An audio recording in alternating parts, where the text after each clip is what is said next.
سومرو صاحب، اس وقت دونوں بڑی پارٹیاں آپس میں مشاورت کر رہی ہیں، لیکن ووٹ ایلیگیشن جو ہے ریگنگ کا، وہ بھی بڑے زور کے اوپر جا رہا ہے۔ اس کا حل کیا نکلے گا؟ آپ کی جماعت بھی انہی میں شامل ہے جو کہتے ہیں کہ ووٹ ریگڈ ہوا ہے، لیکن جے یو آئی فضل الرحمان کے پی سے یہ کہہ رہی ہے کہ in favour of P T I ہوا ہے۔ آپ کی پوزیشن تھوڑی سی انٹرسٹنگلی ڈیفرنٹ ہے باقیوں سے۔ جی میں اپنے تمام ساتھیوں کا شکر گزار ہوں، ان کو میں نے سنا۔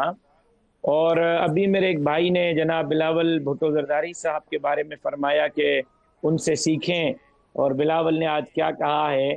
تو بلاول صاحب کے لیے میں یہ کہوں گا کہ میرے بھائی ان سے یہ بھی پوچھ لیں کہ بلاول صاحب کا یہ موقف پی ٹی آئی کے امیدواران کے لیے صرف پنجاب کے پی کے اور بلوچستان کی حد تک ہے، یا وہ پورے صوبہ سندھ میں کراچی سمیت یہ بھی مانیں گے کہ یہاں بھی پی ٹی آئی کو اسی طرح ہروایا گیا ہے، یا جے یو آئی کو یا جی ڈی اے کو ہروایا گیا ہے جس طرح پنجاب میں اور بلوچستان میں اور خیبر پختونخوا میں ہروایا گیا ہے؟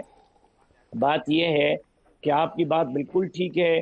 پاکستان کے تاریخ کے سب سے بدترین انتخابات ہوئے ہیں، اور 2018 میں ہمارا موقف یہ ہے کہ ایک جو ہے وہ لاڈلا تھا، اب 4 لاڈلے بنائے گئے ہیں، ایک لاڈلا نہیں سنبھالا گیا، اللہ جانے 4 لاڈلے کیسے سنبھالیں گے۔ آپ ہمارا چار لاڈلے کون کون اختلاف سے ہیں اس سومرو صاحب؟ ایک تو وہی پرانا ہے، 3 نئے ہیں، ایک ایم کیو ایم اور ایک پیپلز پارٹی اور ایک مسلم لیگ نون اور ایک پرانا، 4 لاڈلے ہو گئے۔